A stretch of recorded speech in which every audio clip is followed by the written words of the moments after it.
So on the other side, yes. But yeah, that's Brecht and Galileo. Keep going. Certainly, there have been instances both literary and historical where individuals have been caught in the paradox between freedom of thought and the consequences that may befall them when controversial hypothesis and evidence become public. It is often the cowardly actions of those in power that leads to conflict within cultural, political, and scientific mavericks who must decide between destabilising fixed ideas at the risk of furthering conflict or remain silent in the face of their own closely held values and beliefs. The way those at the forefront of conflict deal with their fears can determine whether or not personal, political, and scientific truths are shared. Okay, so who could we be thinking of in that second sentence where we say it is often the cowardly actions of those in power that leads to conflict within cultural, political, and scientific mavericks? The Pope and the Inquisitor. Yep, and who else? Governments like the US. Yep. Thanks, Obama. So this is sort of introducing the idea that we could be bringing in, I'm going to be bringing in Manning. I also do a paragraph on Pussy Riot later on, so that kind of brings in that idea that there are people in positions of power who lack courage. So who was it that said, I think someone was saying when they were looking at this topic, they're thinking about those in power and the fear that those in power feel, but also the fear that those who challenge those in power feel. Who was it that brought that up? Someone. Anyway, so it gives us a fairly broad starting point. So it's about interpersonal conflict, so conflict between relationships. It's about inner struggle, and it's about more global conflicts. But it's also about, down here, political and scientific truths as well as personal stuff. So moving on, I want someone else to read the first paragraph, main body paragraph, please. Bronte? The nature and cause of conflict has been debated and hypothesized for centuries, but the motivation behind discord is often one of a common denominator. Naturalist theories of conflict pinpoint man as being majorly concerned with the desire for power after conflict. The 17th century English philosopher Thomas Hobbes acknowledged that whilst humans are social, they are conflict prone. Hobbes' theory of fear had two major implications for his political theory. Just stop you there. So up until Hobbes' theory of fear has two major implications for his political theory, that first bit is lifted from the Hobbes writing from the PowerPoint that we looked at last week, and I've just moulded it to suit fear. And then I bring in what the implications are for this idea of fear and how power, how power shifts when people are fearful. Yep. One implication is how men's mutual fear is achieved the maintenance of power by the state. The second implication is this sort of power that is often a source of fear, used by sovereign powers to govern people. This idea suggests that fear is one of the tools that is used to not only gain dominance, but to maintain it. Possessing the right and power to cause death, torture, or imprisonment, the state becomes God on earth.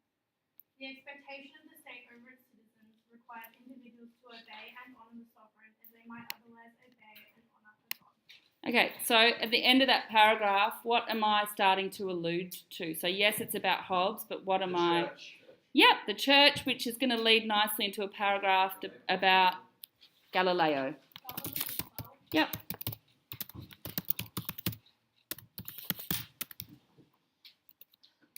Okay. Who would like to read the next one? I will. Thank you. At the heart of inner struggle exists the need for self-preservation. This need is sometimes used by those in positions of power to maintain the status quo. When individuals conform to a set of societal rules, because they are scared, a conflict of interests, passions, and values undermines any chance of a life fueled by conviction and personal belief. Brecht's suspicion of such societal structures is explored in the play of Life of Galileo, and through Galileo's recantation, the audience is encouraged to evaluate the role of fear in times of discord. Through the beheading of the truth in the play, for the sake of Galileo's survival, the notion of selfishness and egoism in the face of instruments of torture becomes apparent. Galileo himself admits that Rome allowed him to get a reputation because he was silent. But it can be argued that his silence is cause for mental and physical ill health. Brecht uses Galileo's failing eyesight as a metaphor for the perils of gratifying the church, and moreover those in power, at the cost of making the evidence of his hypothesis public.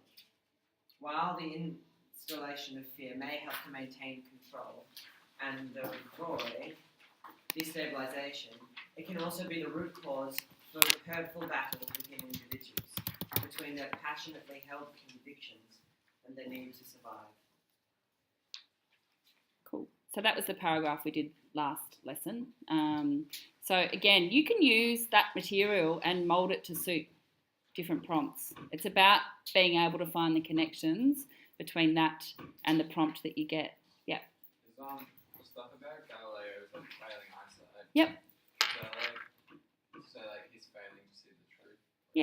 Yeah. Yeah. So I think, Kai, was it you that said Galileo actually did go blind? He did. Yeah. So was it someone was saying? I didn't know. Yeah. So I didn't know that. I thought it was just in the play. Yeah. But I do. What I do know is that Brecht uses that metaphor throughout for something much bigger, for a bigger idea, and it is about this failure to see the truth, or seeing versus gawping. So absolutely. Yeah. Makes sense. I feel like I'm going to go blind after all those Animal Farm essays.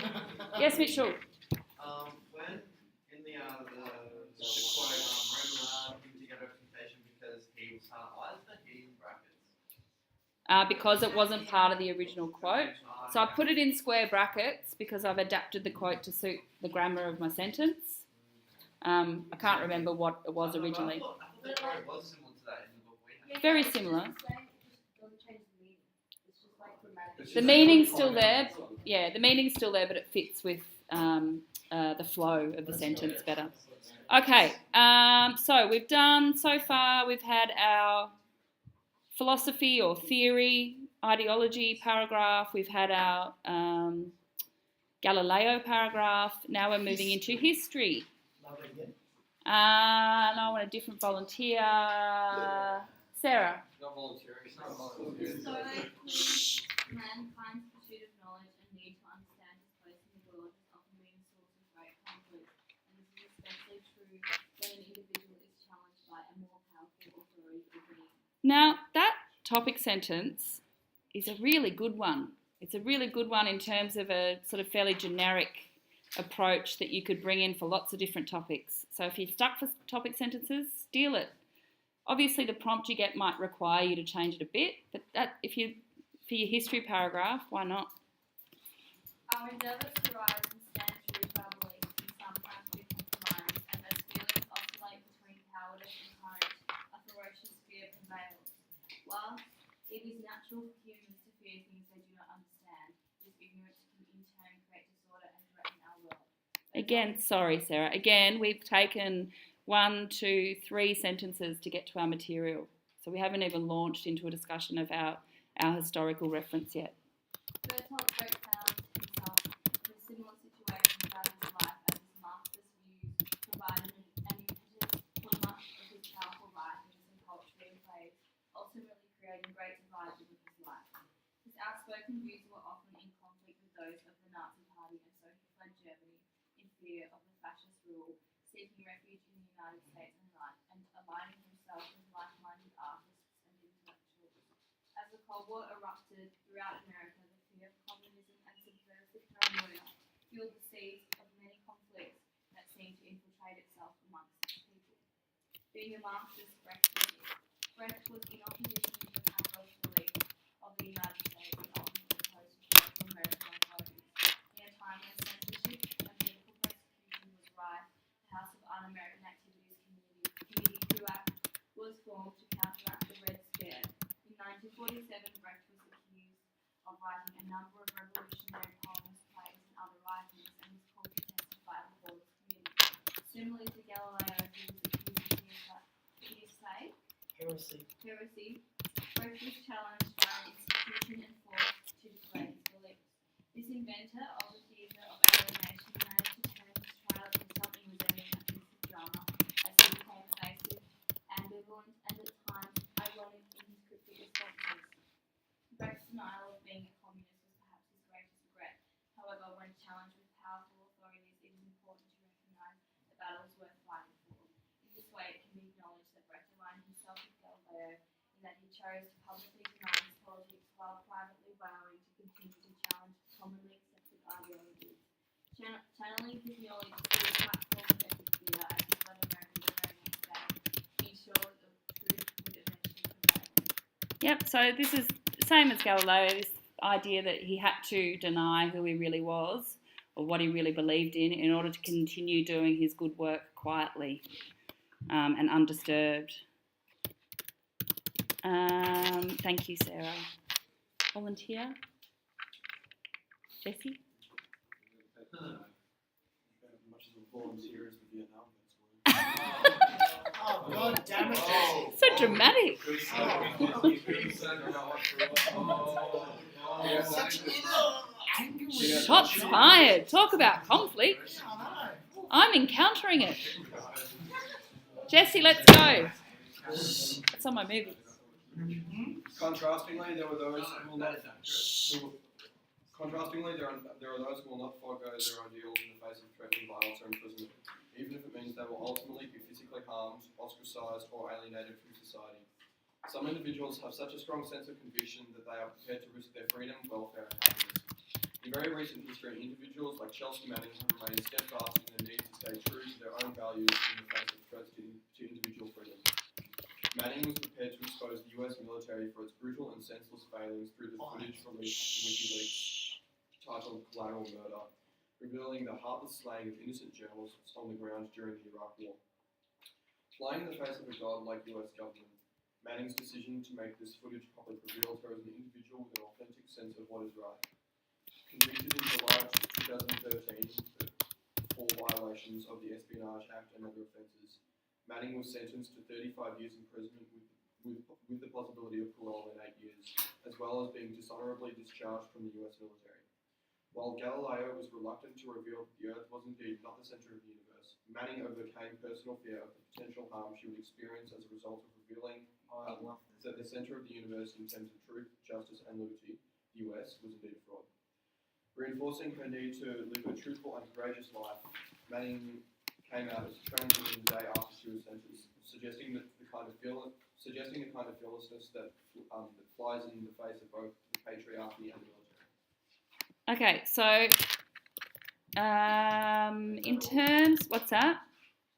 Were they all the annotations happening over? Yeah, no, I'll go back up. Okay, so I guess for this, with this paragraph, what I want you to think about is how you develop a thread in your essay. So if we go back, we've talked about, sorry, I'll get there and it's going to be on video. We talk about how the expectation of the state over its citizens requires individuals to obey and honour the sovereign as they might otherwise obey and honour God in the first paragraph about theory. And then as we move through, we've got the Galileo paragraph. But this idea that those in positions of power become godlike through that power, through that ability to censor people, to keep them under control, that is what I wanted to emerge in this essay. So that what's at the heart of Galileo emerges throughout the essay without necessarily talking about Galileo the whole time. So this idea that, the centre of the earth, US ideas of liberty, justice, freedom, and God all kind of coming together. Does that make sense? You're so Can tired, I aren't say you? the one you've highlighted under 17 has got to be one of the best sentences I've ever read? Oh, thanks, Hamish. Means a lot. No, it's so good. Means a lot. Means a lot. Which one, Brad? The one about America not being the centre of truth, justice, and liberty. That. Just bought himself an A.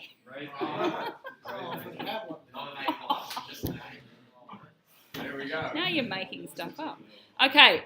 Similarly, so this is, I think you could do with a different topic sentence here, but I figured that given that I'm introducing this alternative position, so people who have flown in the face of authority because of their steadfast beliefs. So I'm using Manning, and then I go, the next paragraph's like a little bonus paragraph for you. It could go under the same topic sentence. Does that make sense? This is just expanding on the same idea. So similarly, the members of the Pussy Riot punk movement who remained in jail for 2 years with minimum contact or visits from their own children stayed true to their cause and held fast in their beliefs that their feminist, anti-capitalist, anti-Putin stance legitimised their separation from loved ones. Having said that, it could be argued that the true insurgents or dissidents indeed disregard their families in pursuit of their passions and ideals. Galileo was seemingly unaffected by his daughter's desire for him to recant. It wasn't until he was hauled in by the Inquisition and presented with the instruments of torture that the sturdy ground of his evidential belief in the truth of science was shaken. Similarly, the jailed women from Pussy Riot did not take their families' well-being into consideration, and this is all it could be argued, into consideration before their activism landed them in prison. When Natasha, very long name that I can't spell, states her concern that the horrific theatre of their show trial may have an effect on their young daughter, one must question whether or not the role of motherhood came into play in the design of the Pussy Riot punk protests on the steps of Moscow's largest cathedral. One could argue that the ideals of scientific logic and feminism of these two very different dissidents were never at risk of being undermined by their family responsibilities. The notion that one should forgo passionately held beliefs for fear of their effect on loved ones plays into the hands of those in power and those willing to threaten, torture and undermine the fabric of the families of those who are politically minded. Whether or not this shows strength or weakness of character is certainly ambiguous and dependent on an individual's priorities. So, as an extension on this one, this is sort of a look at her, isn't she brave? And then this one's sort of saying, these are really brave women, yet there's all this other personal stuff to be considered. If we're thinking about conflict and what people go through in the name of their closely held beliefs, personally, they've made a lot of sacrifices. So this paragraph is really about personal sacrifice. Okay, does someone want to start reading the conclusion, please? Well, I did the introduction, so... Go for it, Hamish. It can be said that fear is the seed from which conflict grows, and is nurtured by the qualities of ignorance, power, pride, and greed. As mankind continues to evolve, discover, and progress beyond the 21st century, it takes courage to confront our demons and those more powerful who stand in our way. Just as Bertolt Brecht challenges his audience to simply see beyond gawping, there are some individuals who are prepared to embrace inquiry and intellectual curiosity and remain indomitable in the face of menacing disharmony. Ta-da!